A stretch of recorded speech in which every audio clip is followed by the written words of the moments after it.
please subscribe and don't forget to press the bell icon to get notified whenever we upload a new video. Good morning. Welcome to Bazaar Morning Call. I'm Lata, with me Anuj and Surabhi. Well, to all our viewers, a very happy Ganesh Chaturthi.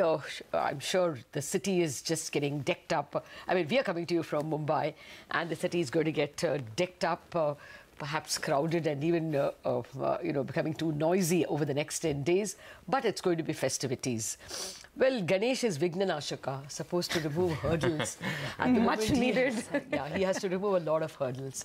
For starters, of course, the Asian markets are falling for a reason we already fell yesterday, that China is threatening to take the US to impose sanctions by taking the nod of the WTO. It's just the old trade war in a new lingo.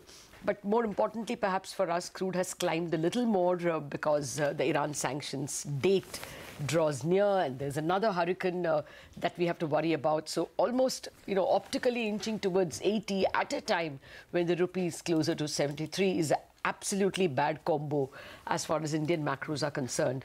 But we have fallen a lot. We have sweated a bit. It's difficult to say. This looks like a falling knife. I mean, look at the FI numbers. They are almost blood-curdling, considering that, marquee stocks were sold. HDFC Bank, TCS, Axis, and even a bit of Reliance. So, many of these, HDFC Bank, who owns? It is clearly an FI selling, and then that 1,500 crores of selling was not a surprise. So I find it very difficult to say that this falling knife has stopped falling. The market has to tell us that. And in the midst of all of this, there's the rupee, which chooses to make its own lower levels. Even yesterday, I think the rupee is a function of crude as well. Yes. So that is going to be... But absolutely. I just wanted to put one more point on the table. The Supreme Court order that stressed assets should not be taken to the NCLT for another 2 months can also be a bit of a negative, because that was, for me, the biggest reform, the IBC, because our biggest problem was NPA. So I'm a little worried. It may be only for 2 months, but one hopes that the stay doesn't come till all the hearing is over. Then, the judicial system rewinds the wheels. Yeah, again can delay resolution. Okay, well, we have a lot of those cues to contend with. Most of them are negative. Asian markets are sort of under the weather, as Lata mentioned. The SGX Nifty is around the flat line. The question is, have we already seen a lot of this fall yesterday itself? Because it was very vicious in the last 1 hour. Anuj, I want to come back to the point that Lata just raised on what the FII selling numbers are telling us. And you were pointing this out yesterday also. Not just the cash market sell. By the way, cash, they sold about 450 crores. If you're just looking at monthly trends, and for September so far, we're already negative. We're negative about 1,800 crores. This is after a positive July and a positive August. So start of September is not good. But also the selling that's happening in the futures and options market. They're selling futures quite a bit. They're selling stock futures and index futures. I don't know, the Nifty futures are still at a premium. I don't understand that. But really, what does all of this tell us? And I know people look at this put-call ratio very closely and try and see if, okay, it's coming to those levels where, from there, is there a technical bounce possible? How do you weigh in on all the FII activity? Yeah, morning, Surabhi. So those pointers were really valuable yesterday and day before, and really we stuck our neck out and said that all bounces are selling opportunities. Today I just want to make a bit of a philosophical point. It was, I think, around 2 weeks back, Lata, that we were discussing that the market is ignoring crude and rupee. The market's ignoring crude and rupee. And, I know a lot of feedback I got was that this time it's different. And this, there's just one thing. When you hear this time it's different, tell yourself it's not different. Triggers will come, something will happen. It's not different. Greed and fear, market is about greed and fear. Greed and fear was same at the time of our grandfathers. They'll be same at the time of our grandkids.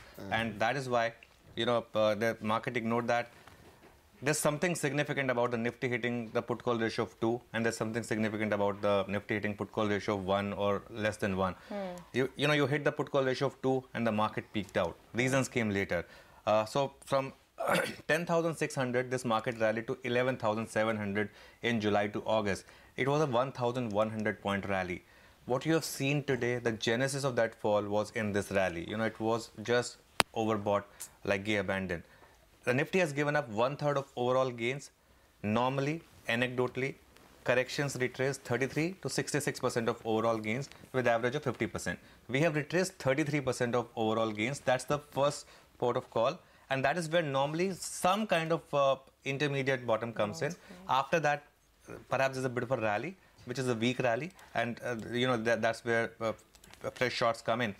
The problem with today's trade is that what may happen today, and again, we'll have to respect the market. Ultimately, if the market is breaking down, breaking below yesterday's low, then all bets are off. But yesterday, a lot of weak shorts would have entered after that big collapse.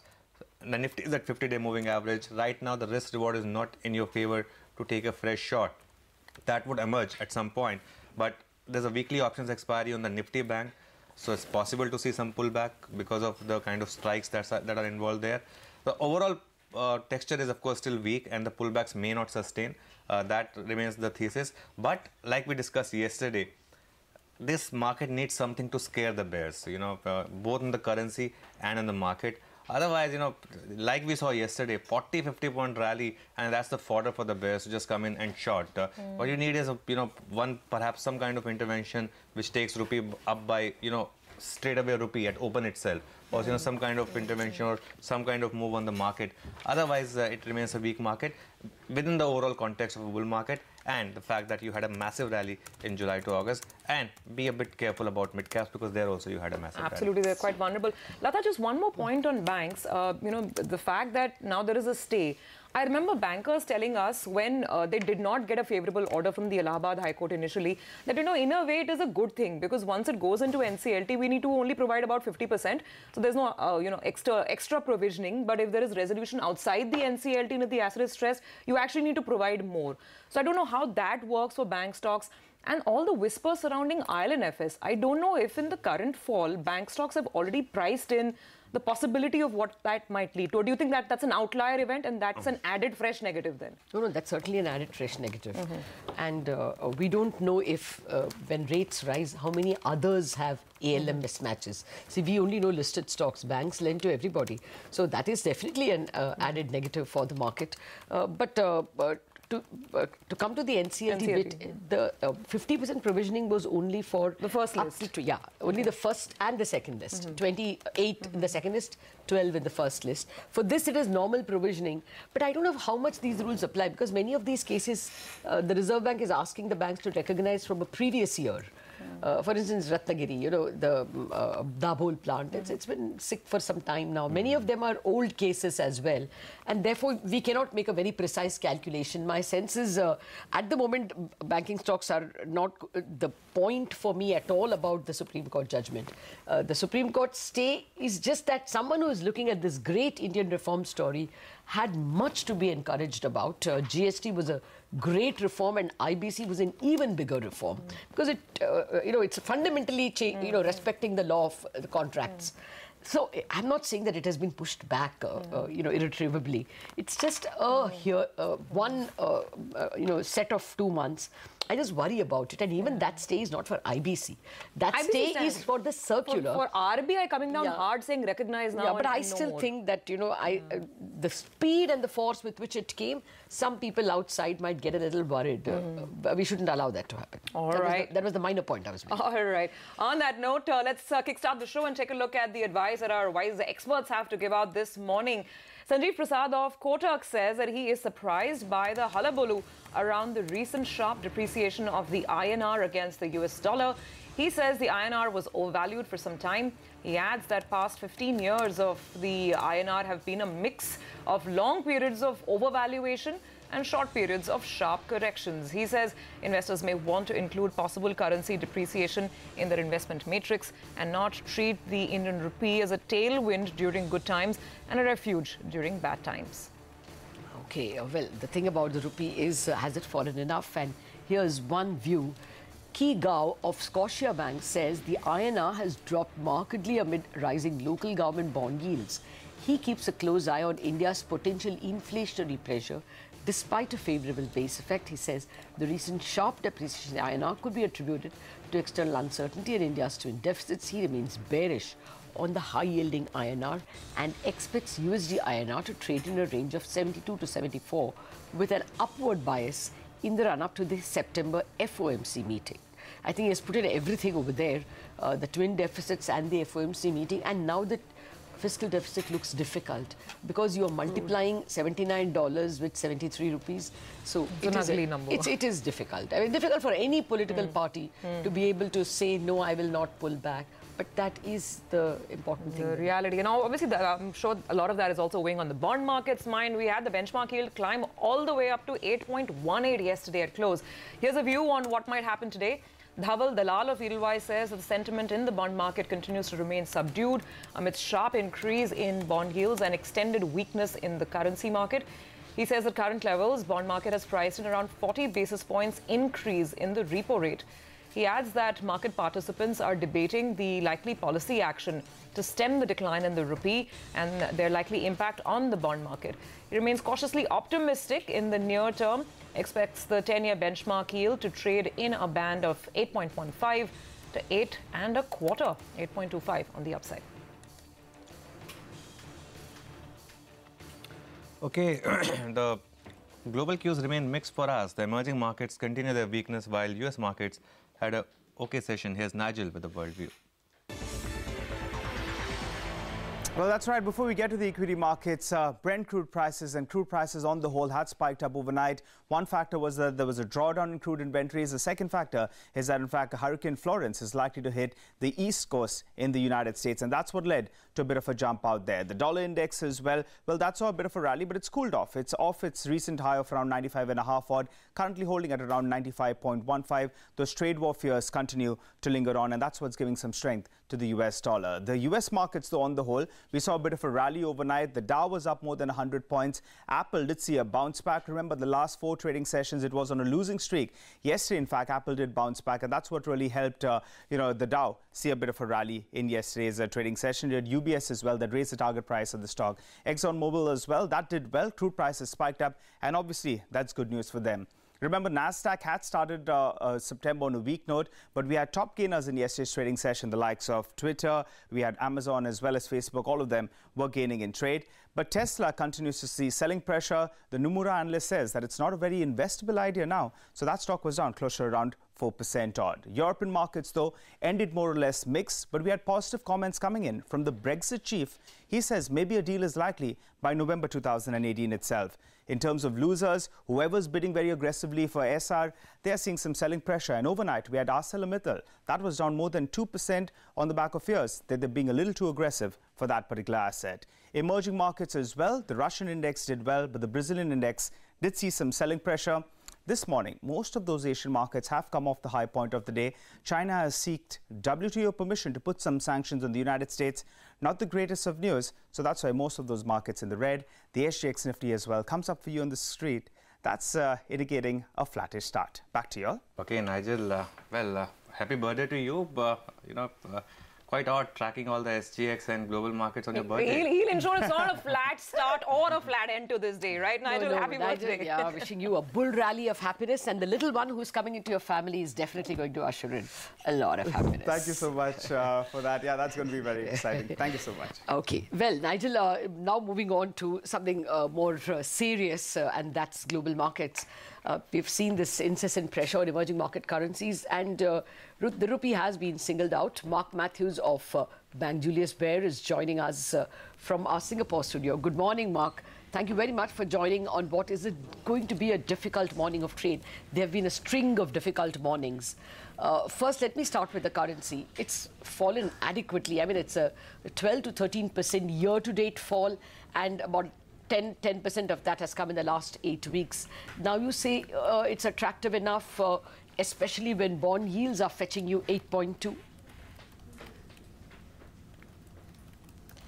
Actually, I do agree that in the emerging market asset class, the bonds do offer a lot of value and enough to cushion any further falls in the currencies. So that I think is true, but for the currencies, for the stock markets as a whole, we're not positive. We think there's more downside, primarily on the back of the extremely strong U.S. economy, which therefore would translate into higher U.S. interest rates and a higher U.S. dollar.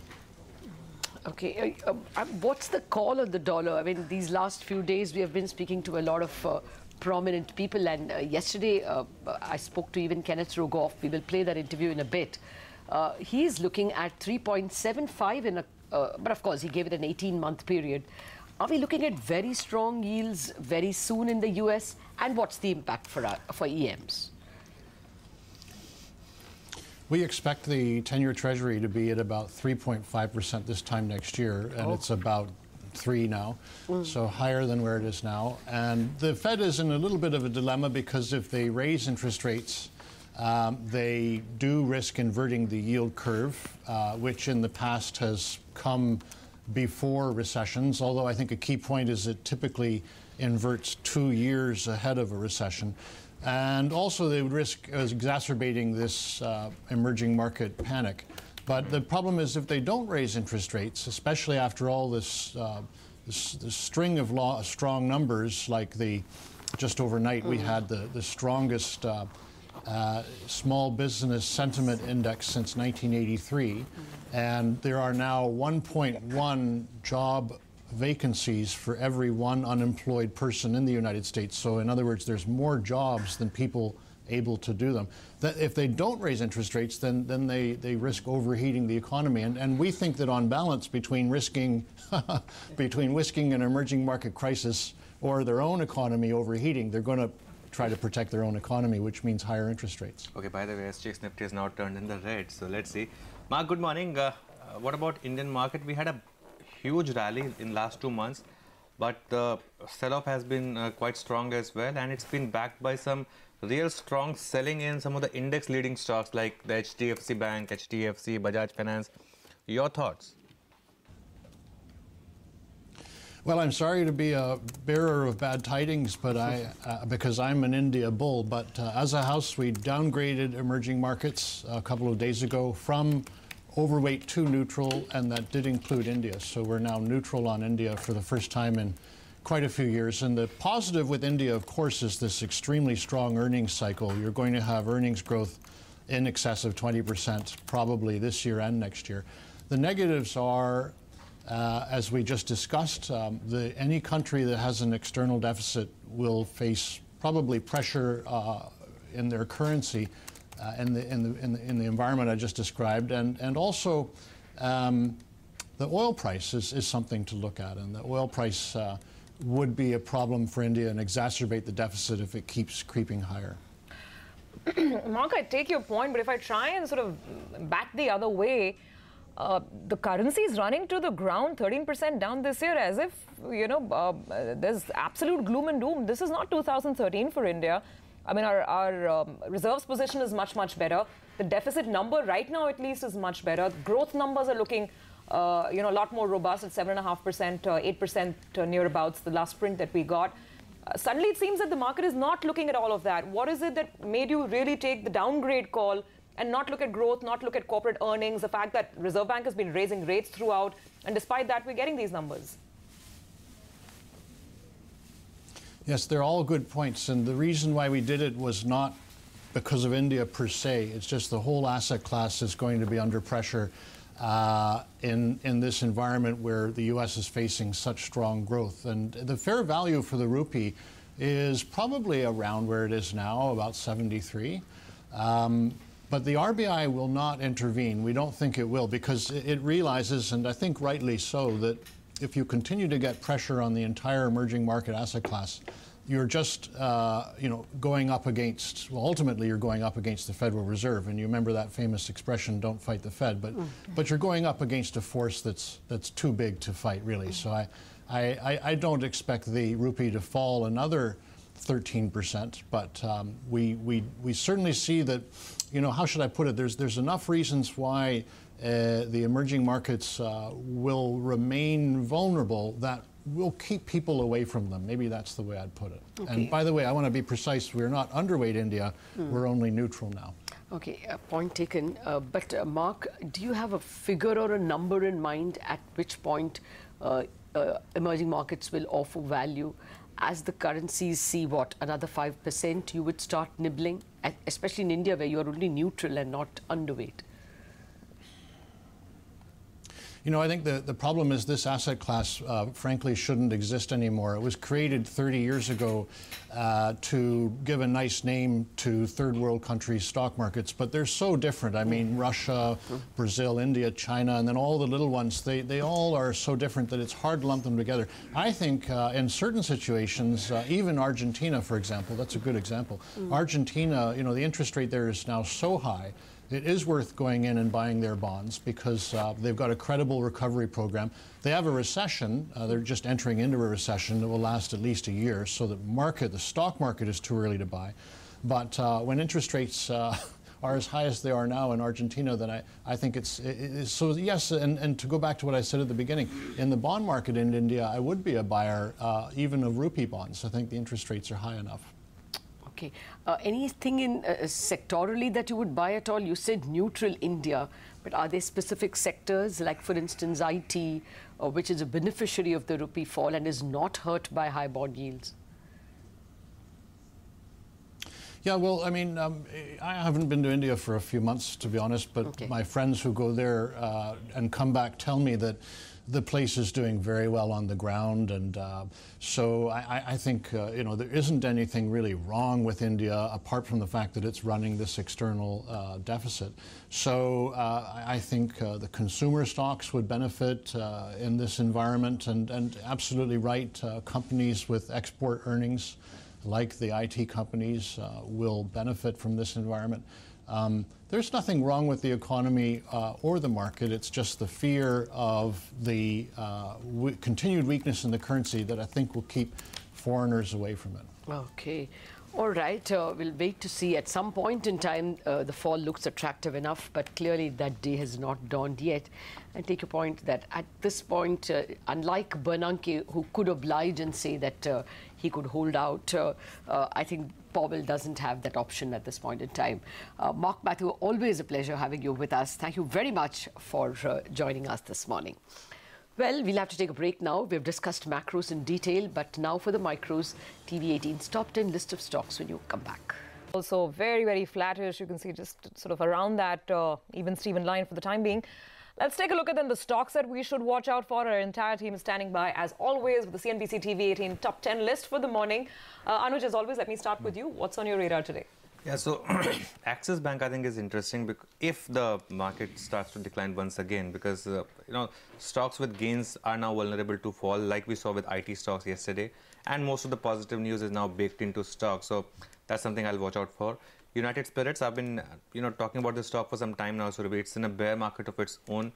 The weakest stock in a weak sector. So let's see, it's broken down all key support levels. Will be interesting to see this one.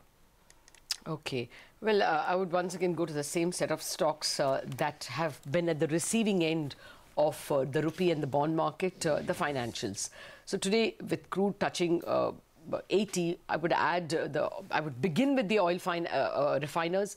So your HP, BP, IOC would perhaps be under a spot of bother, as would of course be the financials. More than the banks, it would be the financials, that is the NBFCs. I mean, that whole lot, the difficult times have started. So I guess continued selling in the MMFSLs or the Bajaj Twins, the L&T Finance, all of them, the housing finance companies, DHFL, all of them should feel the pinch. LIC Housing, good example. Okay, well, those are the financials that we will watch out for. Also, watch out for sugar stocks. There is a cabinet meeting, and it could be looking at perhaps some tweaks in the pricing of ethanol. Sonal, fill us in. Yes, Surbhi. So, well, these sugar stocks could be in a sweet spot today, as you rightly said, that the cabinet will be meeting today to increase the price of ethanol by around 25%. So, the price is expected to increase to 59 rupees per litre from current 47 rupees per litre. And this move is taken to divert the excessive production that we are seeing in sugarcane and sugar to the vehicles for promoting the biofuels. And the current EBIT margins that these companies are making on ethanol is around 25 to 35% on an average. Some companies like Dwarikesh are making it as much as 50% in Q1 of FY19. But if it happens, this will definitely be positive for the sugar companies. Expect them to do well in trade today. All right. Thank you very much for that. Expect sugar stocks. We've already seen a little bit of sweetness in these stocks in the past few days.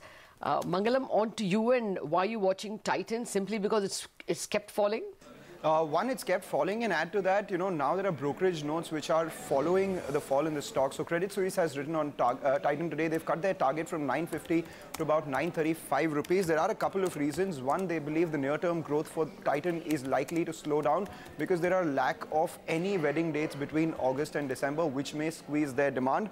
Add to that, they're building in 16% growth. They've cut their EPS estimates for the next 2 years by 2 to 3%, and there is a potential, potential regulatory action overhang if the currency depreciation continues. They assign low probability to this, but a probability nevertheless. It'll be very interesting to see how the stock reacts in today's trading session, because the EPS cut is 2 to 3%, while the target price cut is 1.5%. The stock is down 13% ever since the management told us, yes, that there are near-term demand pressures. Okay, Mangalam, thanks a lot for that. We were discussing Titan yesterday on perhaps the range breakdown after a long time, but let's see. The last 1 month has been treacherous for Titan. There's some exclusive, and Utkarsh has more details on Maruti, that is. So, Anuj, what we are talking about is that Maruti, at this point of time, is looking for land for its fourth plant in the country and third plant in Haryana. And what is more interesting is that Maruti has not asked the government for any piece of land. It has gone ahead demanding a 1,200-acre land parcel in Sohna, Haryana. Now, this land parcel is close to the current Gurugram plant, and the interest which the company has in this plant is, one, the company wants to retain its supplier base at one place only, because the Manesar and Gurugram plant, the suppliers send parts from the same plant only. But what is more important is that the government really Maruti wants to shift out from the Gurugram plant. They have proposed in the letter which they have written to the Haryana government. Now, the reasons behind shifting from the Gurugram plant is, what our sources indicate is that the current Gurugram plant now falls right in the heart of the city, and that is why the transportation of logistics is a big issue. But the Haryana government is yet to take a call on the proposal of the company. The issue here is that the state policy does not allow allotment of land but auction of the same. Maruti, however, is not willing to participate in the auction and has asked the government to allot the land at a fair price. The sources also indicate that the company chairman, R.C. Bhargava, has already met the Haryana SCM and other state officials requesting the same. Okay, Utkarsh, we got the gist of it. We quickly have to run to the other stocks. Maruti is definitely going to be on our radar because it's a fresh investment that they are also talking about. But a whole bunch of pharma stocks are in the news. Ekta is doing that wrap-up for us. It's starting with Sun, where your news break has been confirmed on the Mohali plant, Ekta? Yes, absolutely. And since it is confirmed, maybe it could be a little bit of pressure that we could see on Sun Pharmaceuticals. The inspection began on this Monday. Cipla has received a drug approval for HIV from the South African authorities. So that stock will be probably in the green.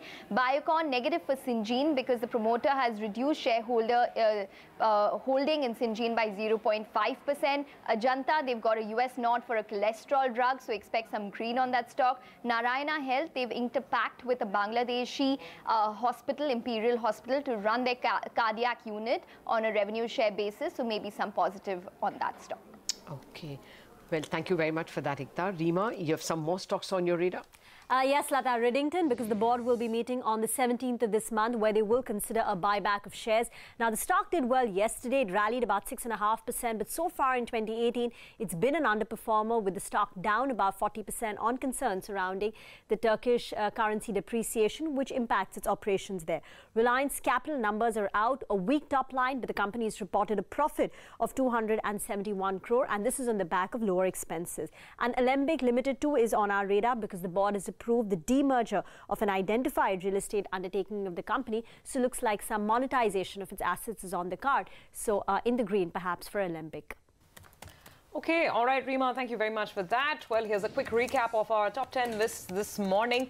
Stocks that have some positive news flow surrounding them are the sugar stocks, as we're awaiting that cabinet meeting. So Balrampur Chini, Dwarikesh Sugar, Dhampur, Triveni Engineering, Bajaj Hindustan, Maruti as well. The other stocks in news include Ajanta Pharma, Narayana Health, Reddington and Alembic. All of these have positive news flow surrounding them.